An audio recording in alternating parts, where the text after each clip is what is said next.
وضو کے بغیر قرآن پاک کو دیکھ کر پڑھنا مثلا موبائل وغیرہ میں، اس کا کیا حکم ہے؟ اسی طرح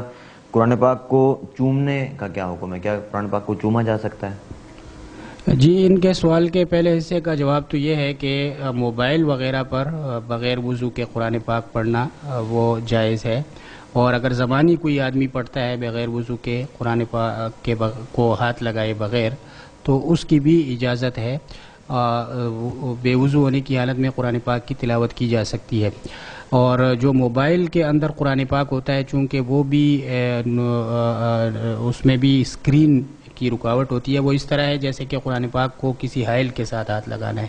تو موبائل کے لیے وضو ہونا شرط نہیں ہے، ضروری نہیں ہے، تو اس میں بھی بغیر وضو کے تلاوت کی جا سکتی ہے۔ لیکن یہ حکم ہے جائز ناجائز ہونے کے لحاظ سے، اس میں کوئی شک نہیں ہے کہ ایک آدمی اگر قرآن پاک کے مصحف میں تلاوت کرتا ہے، قرآن پاک کے نسخے میں تلاوت کرتا ہے، تو اس تلاوت کرنے کا ثواب موبائل وغیرہ پر تلاوت کرنے سے کہیں زیادہ ہوگا، اس لیے کہ مصحف کو ہاتھ میں لینا بھی ثواب ہے، مصحف کو دیکھنا بھی ثواب ہے، تو وہ ثواب جو مصحف کو دیکھنے میں ہے، اس کو ہاتھ میں لینے میں ہے، وہ ثواب ظاہر ہے کہ موبائل کی صورت میں نہیں ملے گا۔ تو تلاوت قرآن پاک کا بہتر طریقہ یہی ہے کہ وہ مصحف میں کیا جائے، اس میں جو انوار و برکات اور جو ثواب ملے گا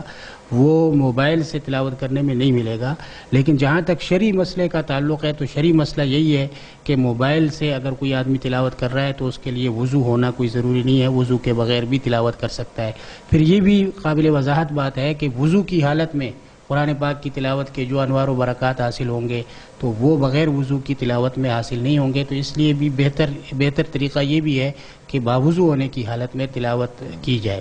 باقی جہاں تک ان کے سوال کا دوسرے حصے کا تعلق ہے کہ قرآن پاک کو چومنا یا بوسہ دینا جائز ہے یا نہیں، تو سوال کے سیاق سے بظاہر یہ سمجھ میں آ رہا ہے کہ بے وضو ہونے کی حالت میں، تو بے وضو ہونے کی حالت میں جس طرح قرآن پاک کو چھونا جائز نہیں ہے تو اس کو چومنا یا اس کا بوسہ لینا بھی جائز نہیں ہے۔ البتہ یہ ہے کہ اگر یہ ان کا سوال کا مطلب یہ ہو کہ ویسے اگر آدمی عام حالات میں جب باوضو ہو تو قرآن پاک کو وہ چوم سکتا ہے، تو اس کا جواب یہ ہے کہ ہاں بالکل قرآن پاک کو چوما جا سکتا ہے۔ حضرت عمر رضی اللہ تعالیٰ عنہ کے عمل سے اس کا ثبوت بھی ہے کہ آپ یہ فرمایا کرتے تھے کہ یہ میرے رب کی کتاب ہے، میرے رب کا عہد ہے، اور اس کو آنکھوں سے بھی لگاتے تھے، چومتے بھی تھے، تو سلف سے یہ ثابت ہے اور اس میں کوئی حرج نہیں۔